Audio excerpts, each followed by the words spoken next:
What is up, fellas? Hopefully, all is well. Here we are. We just got done with the first off season.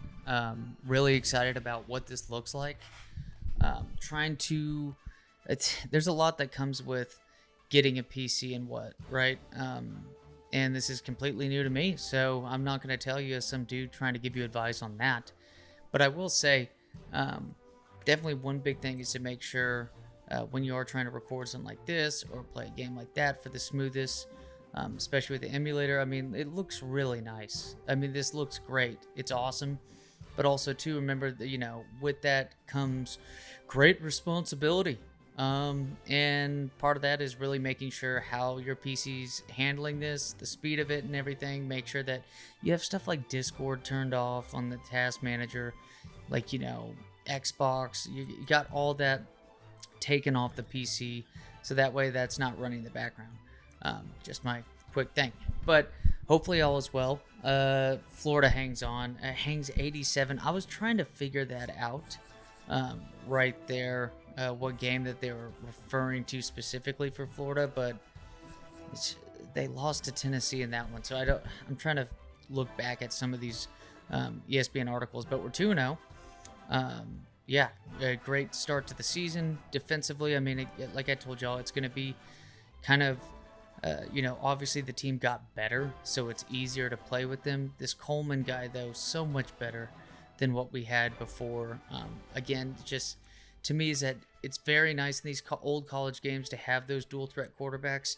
But man, if you can really get the passing down, to have those pocket passers, I mean, I don't know if y'all got any 2 cents on this or whatnot, but do y'all think? Because to me, what I'm starting to recognize is that, get used to the passing and stuff, utilizing like a solid, smart running game to get your rushing yards instead of like, option runs, quarterback scrambles and stuff.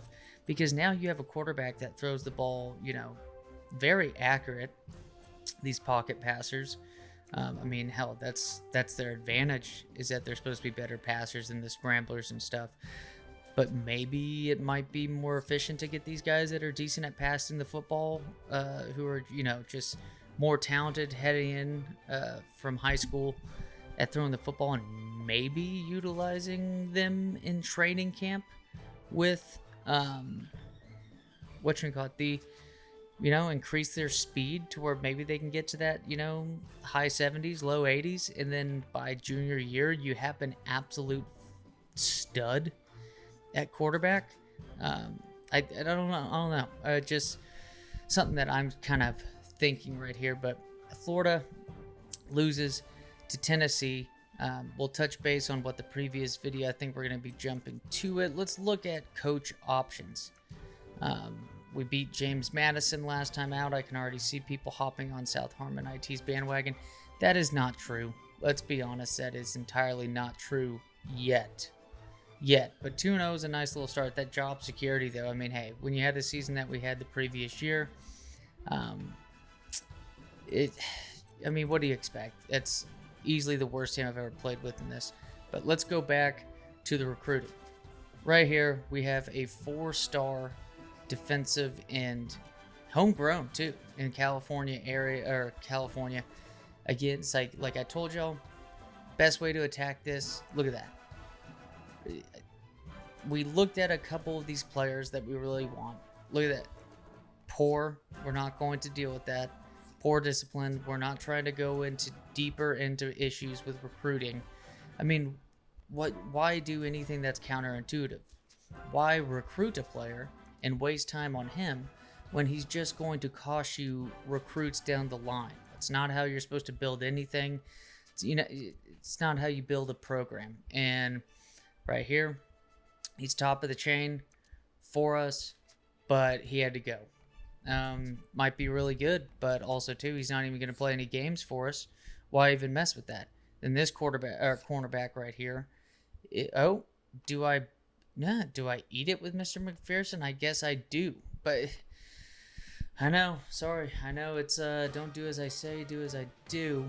But really though, I will recommend that. Do not get too many players that are going to, get in the way of your progress of the program like this. We got some good transfers that are going to be active for the next season.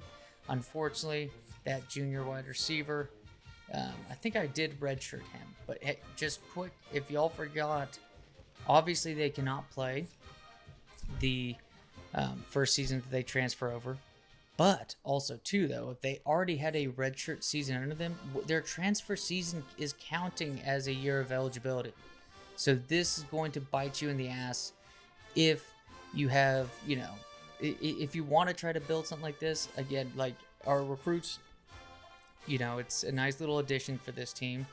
Chavez, 70 overall. He's already one of the best players on the defense. It's pathetic, but that's how it goes. Just in general, I mean, team this bad, like I said in the previous video, your recruits are going to be your starters, your best players already. And hey, take action. There you go. Roderick Williams. This guy's never seen the fucking field, and this piece of shit is already going to eat up, 24 of our disciplinary hours. I mean, what kind of stuff is this? And then speaking of recruits, first play of the game, Mr. Smith. He's the running back.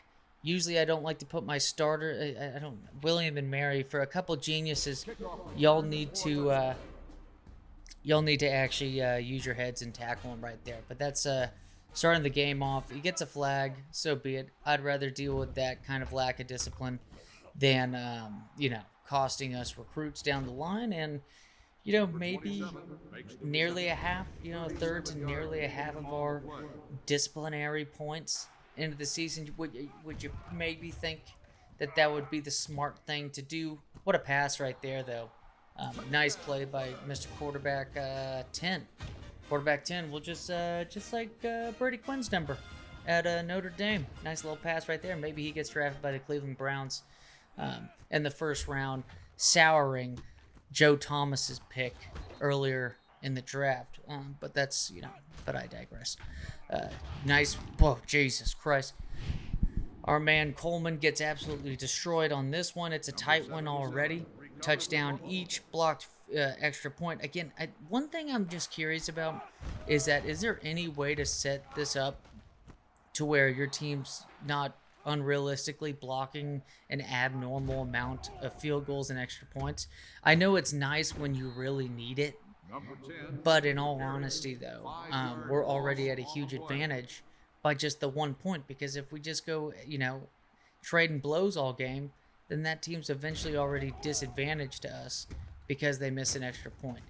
Speaking of being disadvantaged, no way, again, another one, and that's going to prevent points for them on that drive, but Schifano, again, that's a guy, 70 overall before even summer camp.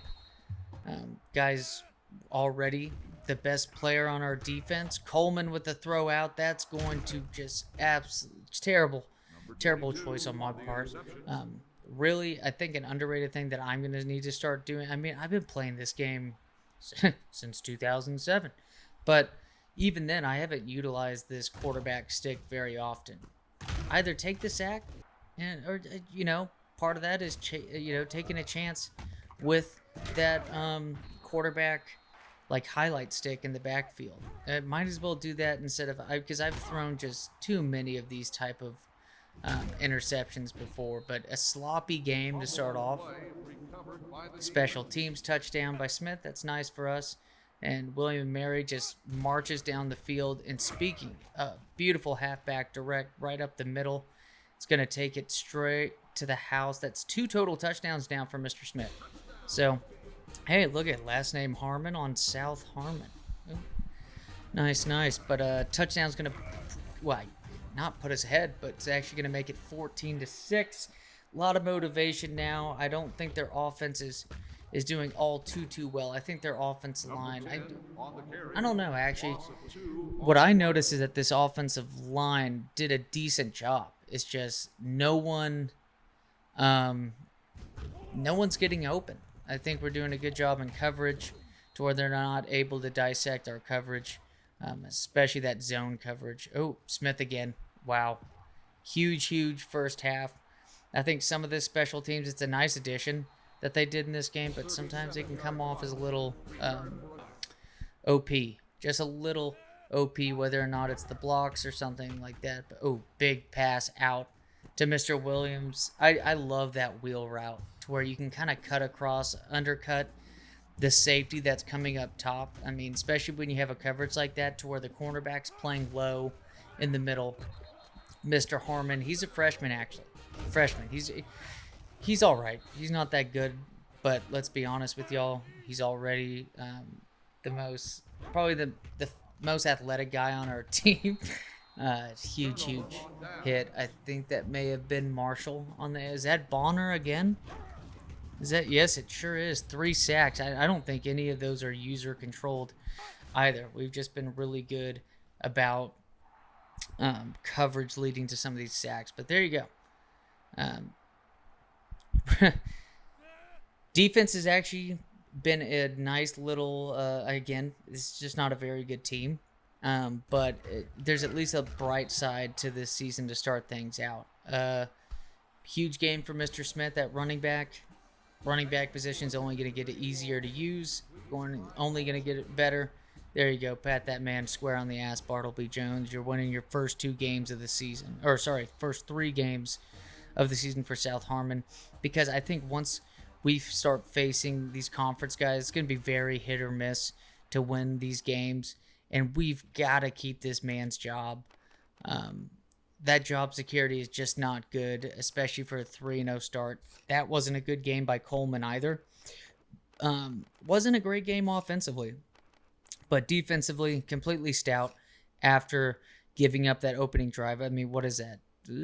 That's going to be 8 sacks total against this team. I don't think any interceptions either. I mean, just think about that's just a clean game of just nearly negative yardage by William and Mary. I think it would have been negative yardage had they not scored on the opening drive. But again, that butterfly effect, who knows? They had negative yards, though, -3 rushing yards.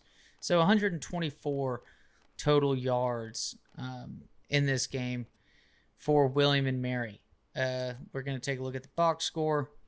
Again, y'all pretty much had an idea just how things went. There's no momentum to see on the box score.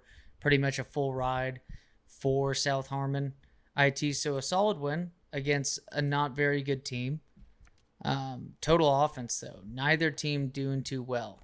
That's going to be a problem for us come conference play when these defenses are already better. These offenses are already better. Our defense is not going to perform nearly as well. We're just going to have to see as the 116th team in the country at 3-0. So we're barely moving our way up. Y'all take it easy, fellas.